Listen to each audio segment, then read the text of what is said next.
You're watching Mirror 7 News. Stay informed, stay ahead for more news. So here's what's been making waves. Construction has officially started on Donald Trump's new White House Ballroom, a massive $250 million project that's already stirring up a lot of debate and curiosity. The work began earlier this week, with parts of the East Wing being torn down to make space for this luxurious 90,000 square foot addition. But the real question everyone's asking is, who's actually paying for it?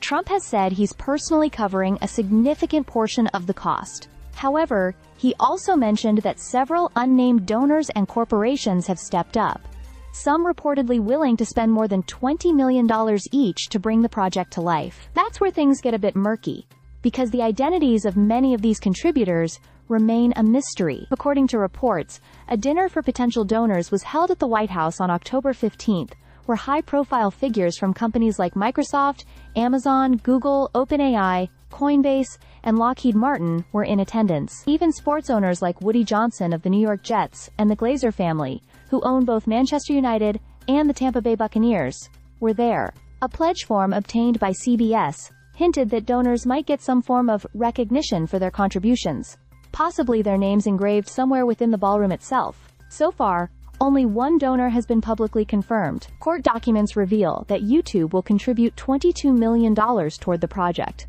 part of a legal settlement over the suspension of Trump's account after the January 6th Capitol riot. But beyond that, the rest of the funding sources are still undisclosed. Ethics experts have already raised red flags. Richard Painter, a former White House ethics lawyer under President George W. Bush, called it an ethics nightmare, suggesting that it blurs the line between philanthropy and influence. It's using access to the White House to raise money, he said, adding that corporations might be hoping for favorable treatment in return. The donations are reportedly being managed by the Trust for the National Mall, a nonprofit that collaborates with the National Park Service. The White House insists there's nothing improper about the fundraising, emphasizing that taxpayers won't bear any of the costs, and that the ballroom will serve future administrations too. Former White House chef Martine Mongiello even defended the project, saying that it could save money in the long run by replacing the expensive event tents that often cost over $1 million each. Still, critics argue that the ballroom's scale could open doors, quite literally, to political fundraising and influence that might not have been possible before. Whether this becomes a legacy of luxury or controversy remains to be seen. But one thing's certain: